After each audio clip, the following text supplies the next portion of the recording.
Bismillahirrahmanirrahim. Assalamualaikum warahmatullahi wabarakatuh. Waalaikumsalam warahmatullahi wabarakatuh. Alhamdulillahirabbil alamin. Wassalatu wassalamu ala nabiyil Mustafa wa ala alihi wa ashabihi ajma'in. Amma ba'du, para pemirsa Baitul Maqdis Mendunia 1982, bersyukur kepada Allah Subhanahu wa taala di bulan Ramadan yang mulia ini. Di studio kami kedatangan seorang tamu yang spesial. Insya Allah melalui perjumpaan yang singkat ini kita akan menggali ya sebanyak-banyaknya informasi yang berkaitan dengan siapa sih tamu spesial kita hari ini. Ya. Baik, saya ingin menyapa dulu beliau. Assalamualaikum. Waalaikumsalam warahmatullahi Gimana wabarakatuh. kabarnya, Pak? Alhamdulillah baik. Alhamdulillah.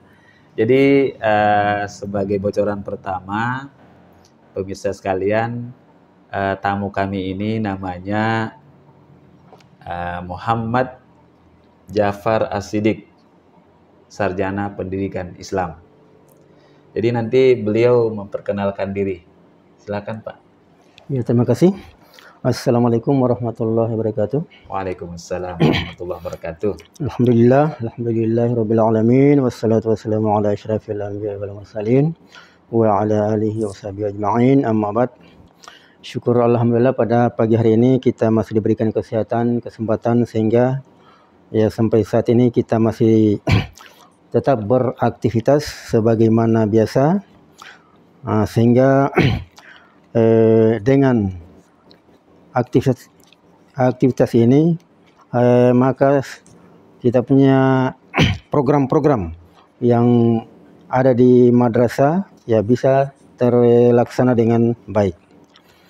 Selanjutnya salawat dan salam tak lupa pula kita aturkan atas junjungan kita Nabi besar Muhammad sallallahu alaihi wasallam, Nabi yang kita jadikan panutan dalam kehidupan kita sehari-hari.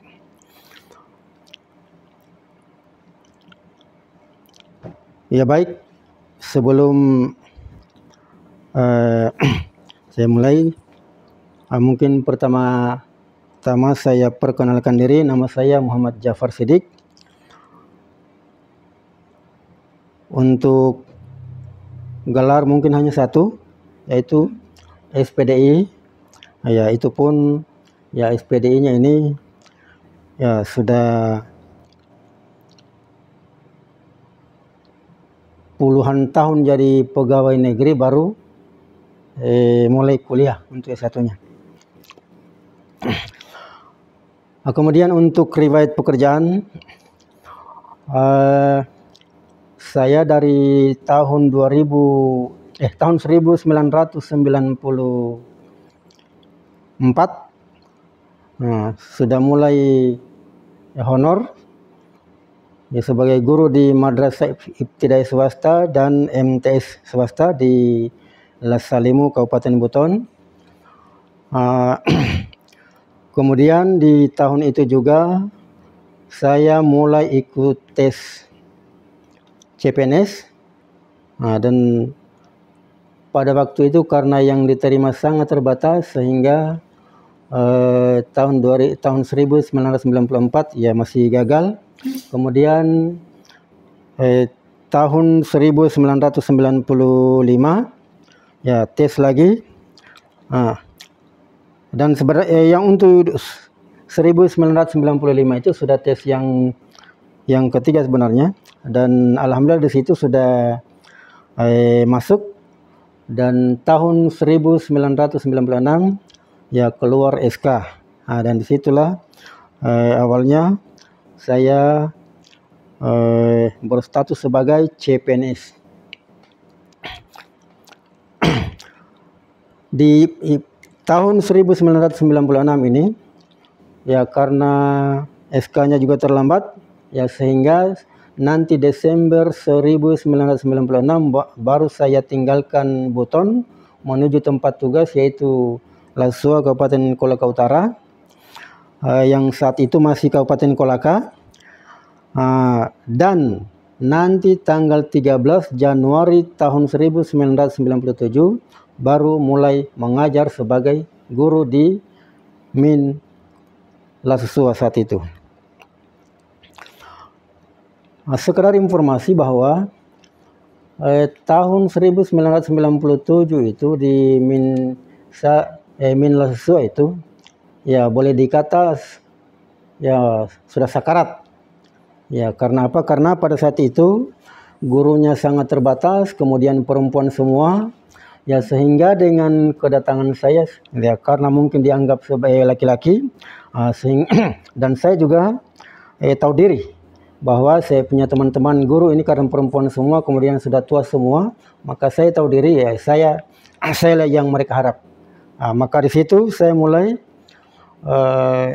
membina baik itu di bidang akademik, keagamaan, olahraga dan seni. Dan alhamdulillah dari hasil pembinaan itu ya dimanapun ada kegiatan, alhamdulillah Min itu sering muncul. Artinya sudah mulai ambil bagian di kejuaraan dan dari tahun ke tahun semakin berkembang dan alhamdulillah di beberapa tahun kemudian bahkan sudah sampai juara umum. Dari situ ya alhamdulillah masyarakat sudah melihat dan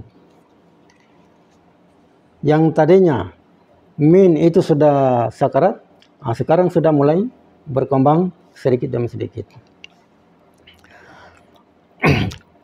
Kemudian di tahun 2011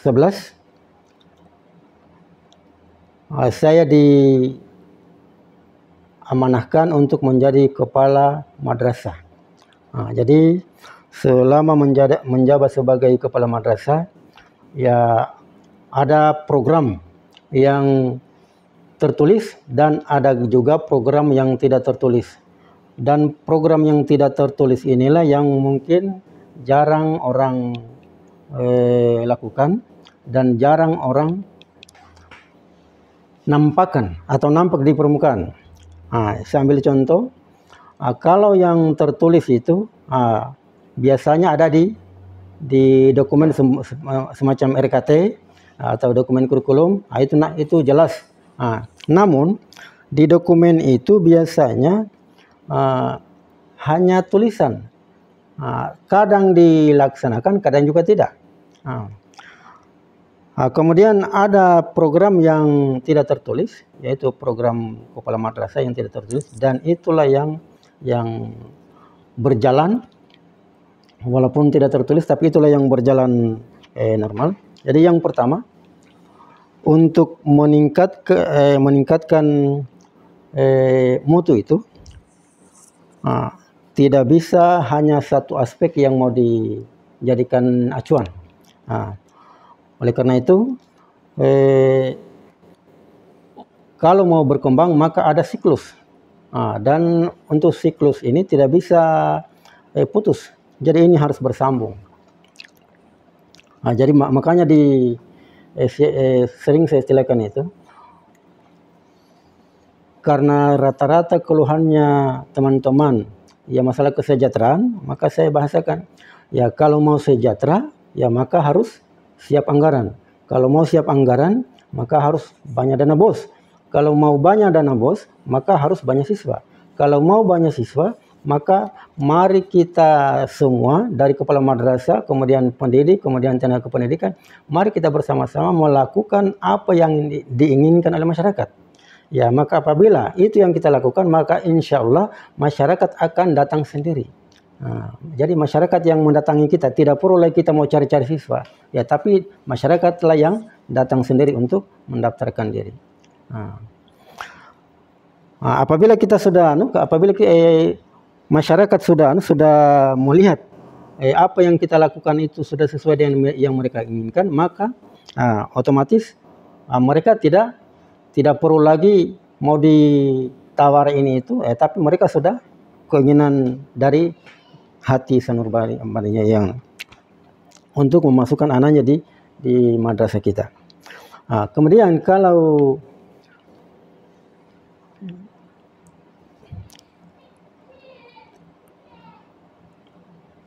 program ini tidak bisa berjalan kalau gurunya tidak sejahtera. Makanya tadi kalau gurunya mau sejahtera, maka harus ada memang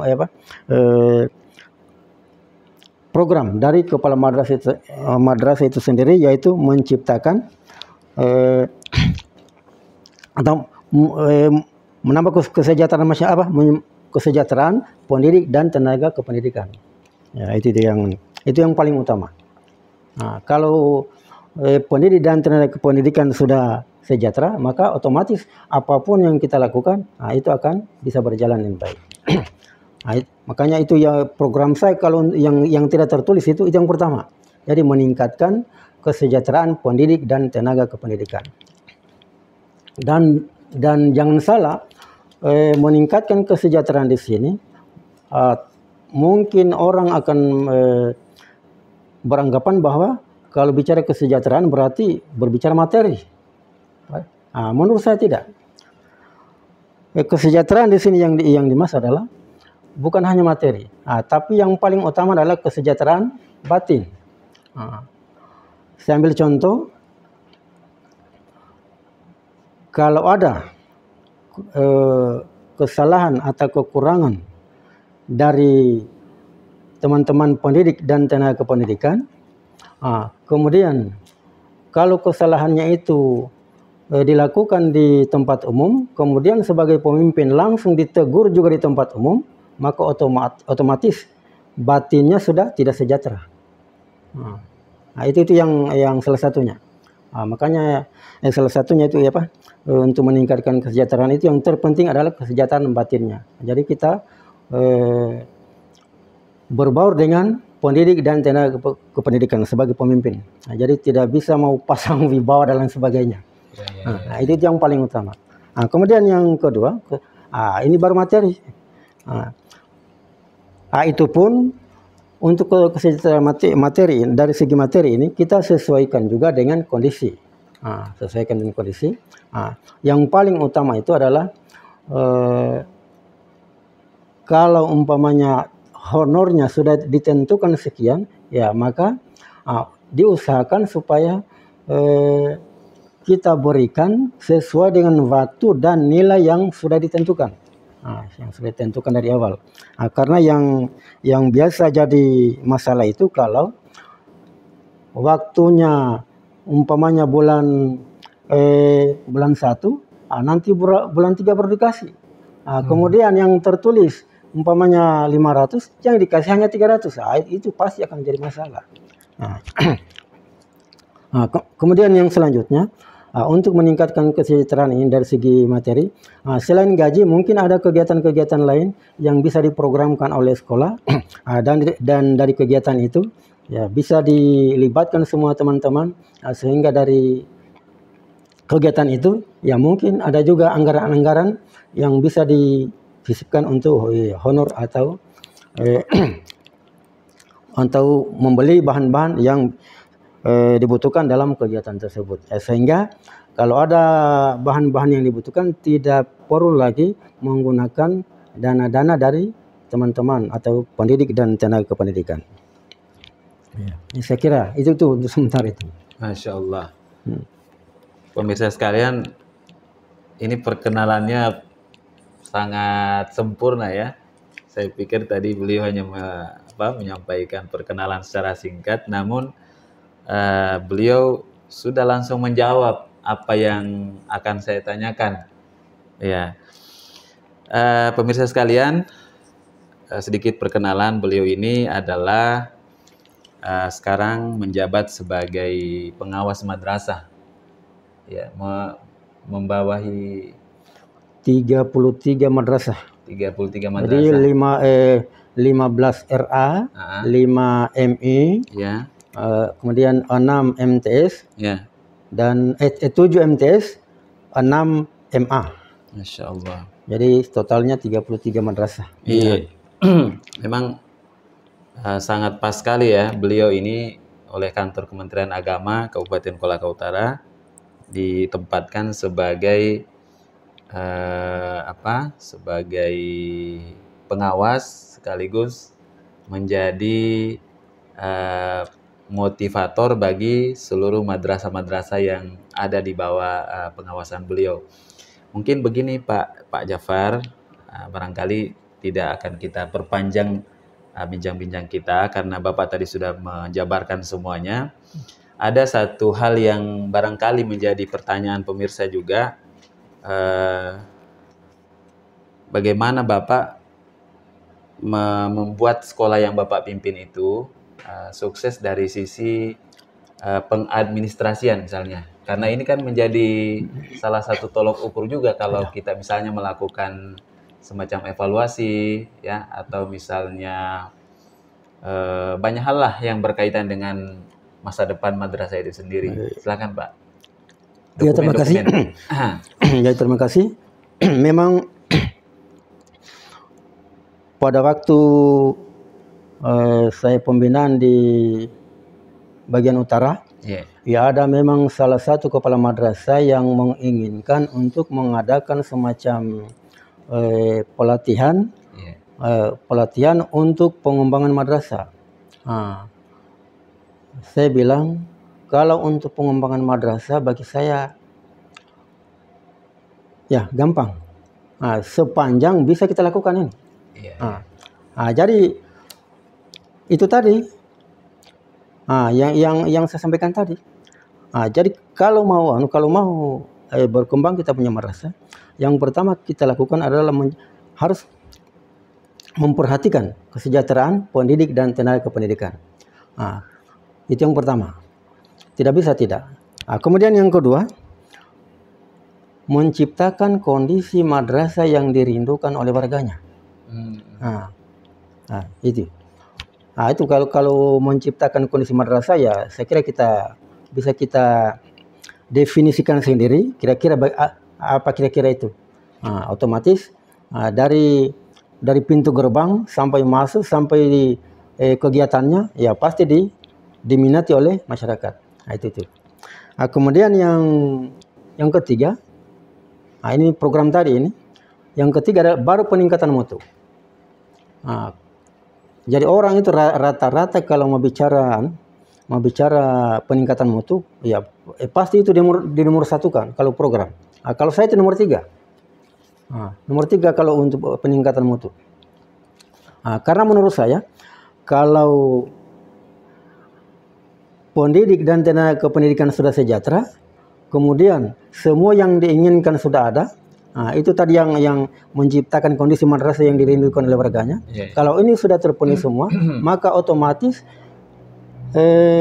mutu itu akan terjadi dengan sendirinya. Itu sudah pasti. Oleh karena itu, mungkin saya uraikan satu persatu. Untuk peningkatan mutu ini kalau madrasahnya mau berkembang, yang pertama lembaga.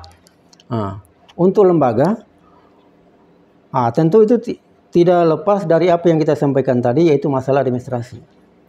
Saya ambil contoh di 2016, alhamdulillah, ya Min 1 Kolaka Utara itu ya mewakili Sulawesi Tenggara untuk program Adiwiyata Nasional.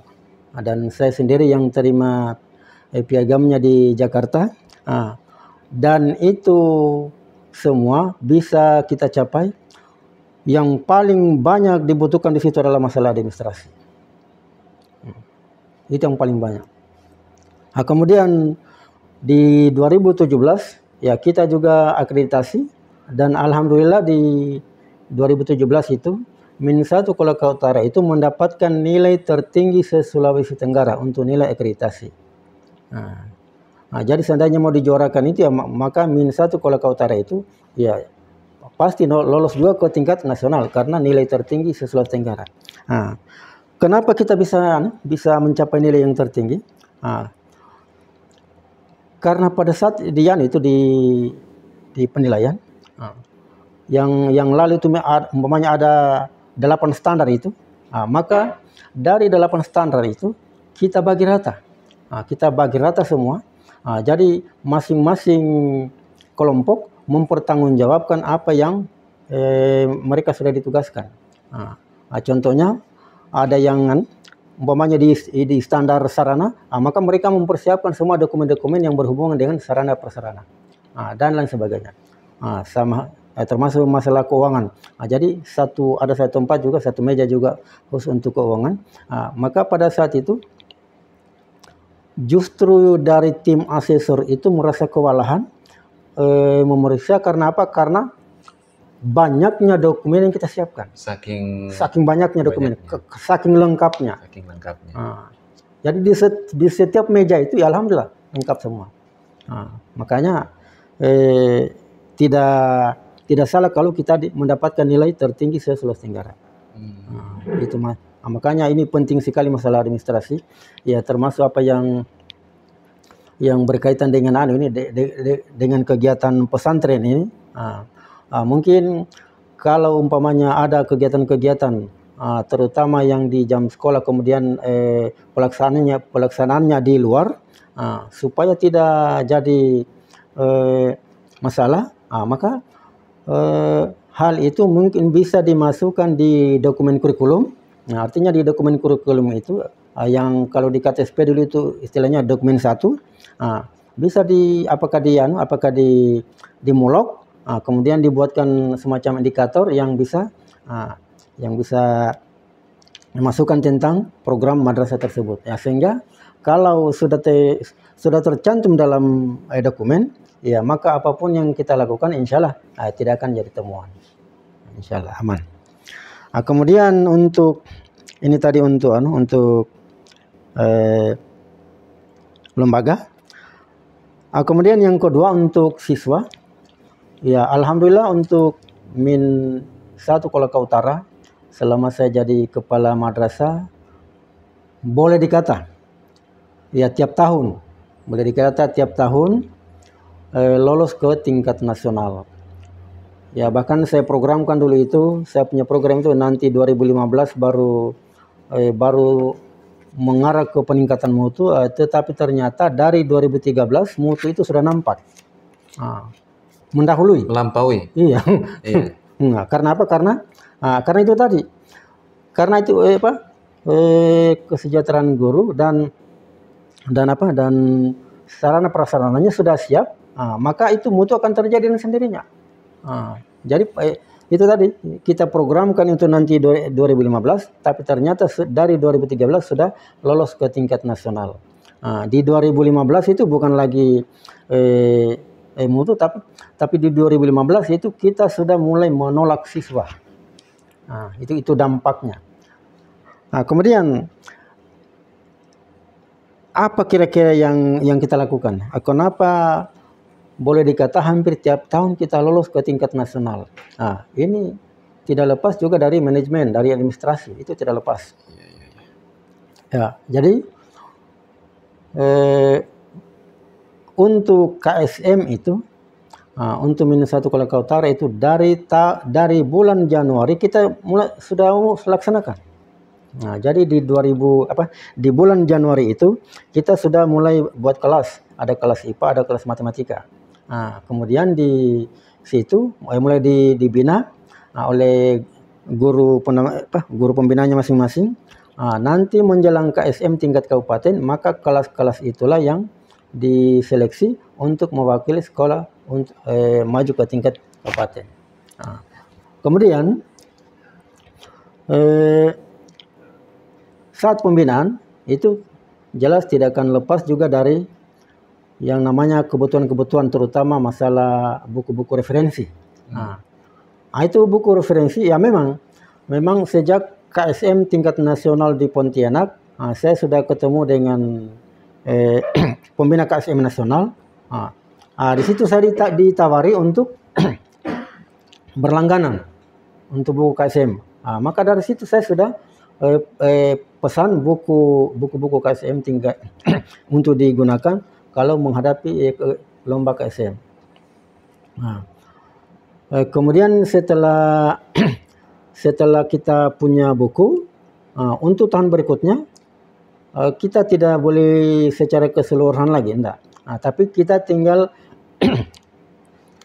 membeli kalau ada lagi penambahan atau ada perubahan, tinggal itu yang kita beli. Nah, artinya kita merasa berat itu pada waktu awal-awalnya. Nah, kalau sudah tahun berikutnya, nah itu tidak berat lagi karena tinggal tinggal mencukupi yang kurang. Nah, itu yang kita lakukan sehingga kita bisa juara itu kalau untuk siswa ini ya boleh dikata setiap tahun kita lolos ke tingkat nasional. Nah, itu yang kita lakukan.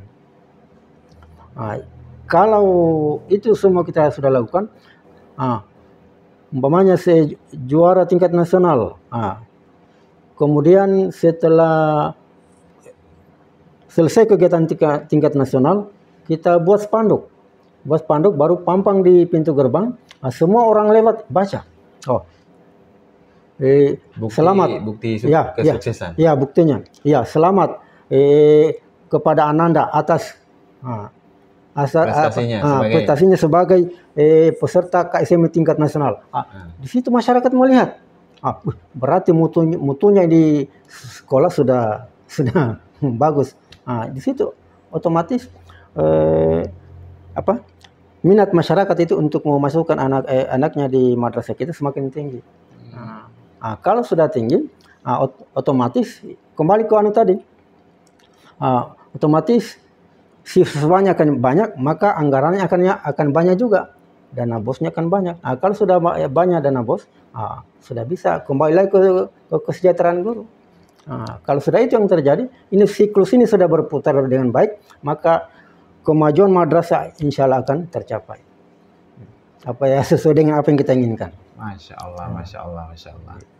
Jadi para pemirsa sekalian, alhamdulillah demikian wawancara singkat kami dengan beliau ini, Bapak Muhammad Jafar As-Siddiq, SPDI, sebagai